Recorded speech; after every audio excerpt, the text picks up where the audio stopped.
So, the reason you're here, well, obviously it's because you want to learn how to connect with your cards, isn't it? Well, my mission here for you guys is to teach you how I connected to my cards. It may or may not work for you. Some parts might resonate and some parts might not. So,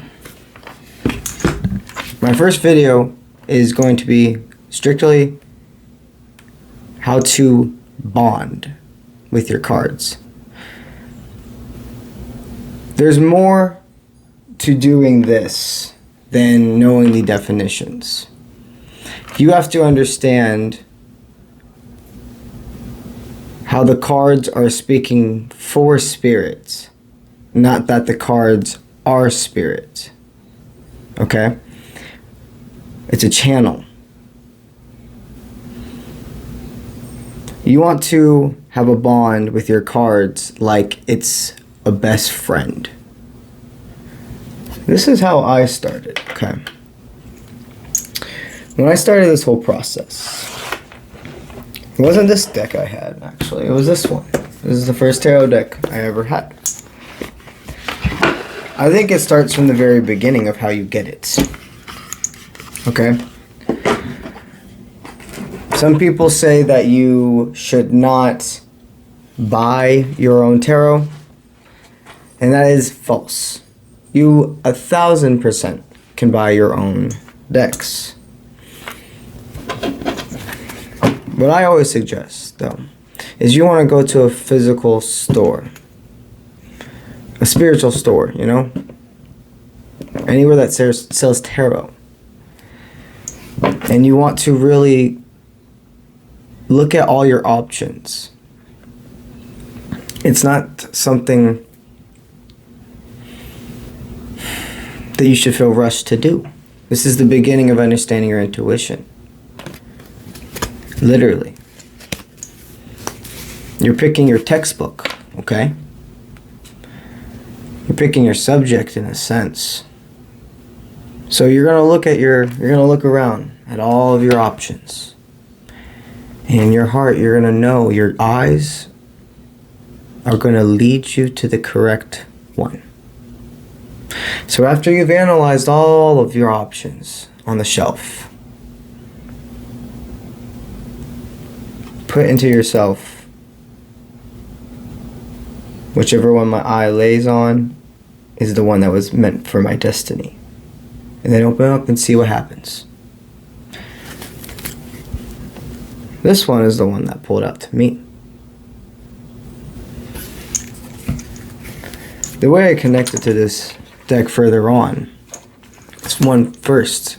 You need to make sure you purify and cleanse your cards. The way I do that is, well, one, cleanse them outside. You want to use sage. You can use incense. You can use a purifying spray. Any form that resonates with you. You spread your cards out in the world in the grass. Let yourself shuffle them through the grass. Wave whatever you use, your incense, your candle, your sage. Purify. Doesn't matter what moves you make, whatever feels right, because it's energy. Okay? It's energy.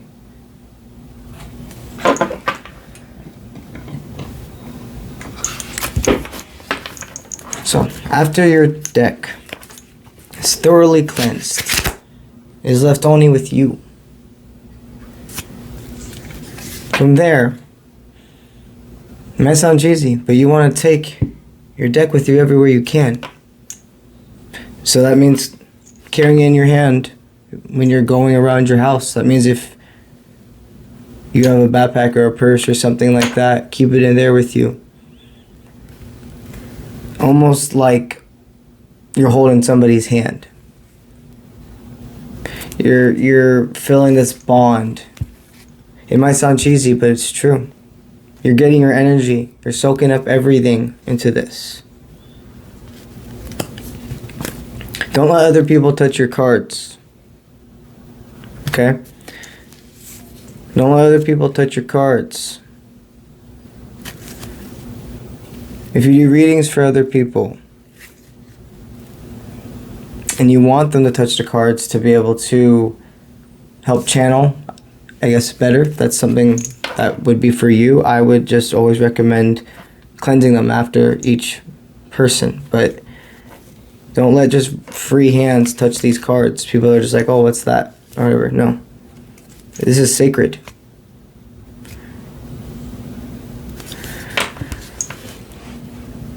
A humongous next step for connecting to your cards is learning how to shuffle. And here's the thing, there are many correct ways to shuffle.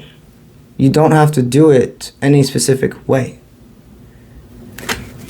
The way I learned to shuffle was literally,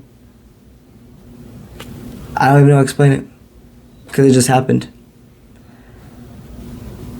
With you carrying your tarot around with you, building a bond, getting used to it being in your hands, kind of like if you play a sport, okay, and you get used to what it feels like to throw or kick or whatever it is to use. It's kind of the same gesture with this. You hold it in your hands, you get used to its weight, you get used to the way it feels, the vibe.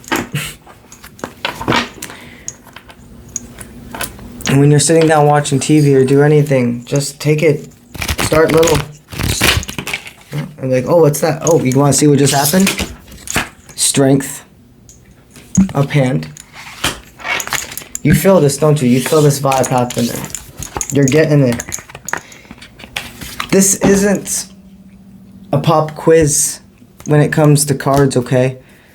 You are allowed to channel, you are allowed to think.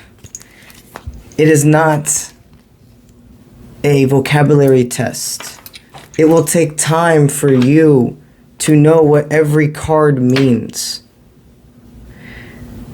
It's matters, yes. But it's something that comes with time, with repetition. By building the passion and the bond with the tarot, with the meaning, with the gift. Everything else starts to fall with it. Everything else starts to follow with it. So when you're sitting down watching TV or whatever, for me, I just started going like doing stuff like this when I was watching TV, just messing around, doing anything. So, some people like doing that, what I'm talking about. Some people like going where you go like this or whatever. I can't do that because it was never meant for me. It might be meant for you. There is no right, no wrong way.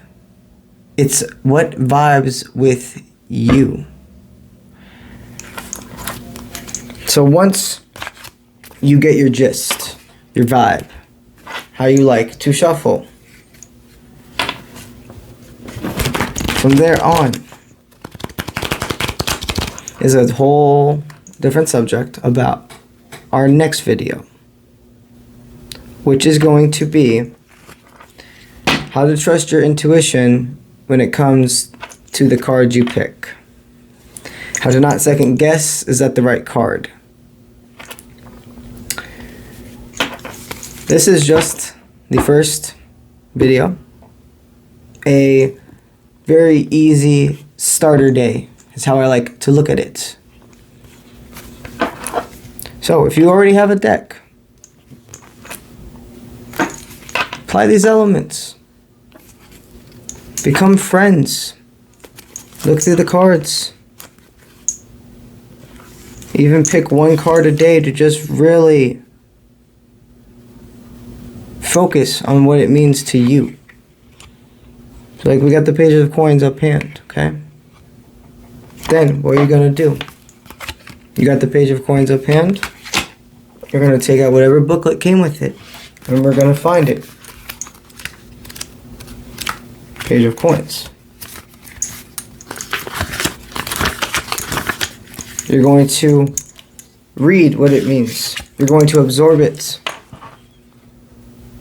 Scholarship, eagerness, to learn, bearer of good news, and an inventor. This is the energy that you're promoting for yourself at this exact moment. Wherever these representations also come into you in these physical, emotional bonds, is how you connect with the cards. With the cards, the biggest next step is how to distinguish whose else energies are you reading. If you're channeling messages for people that aren't you, how can you tell? How can you shut off and know what is my energy versus theirs? To make everything emotionalist for you, and you are simply a channeler. It's actually a lot easier with people than you think than yourself. With yourself is one of the ones that's the hardest to not allow the emotions to override. And family, obviously. Close ones. Friends. But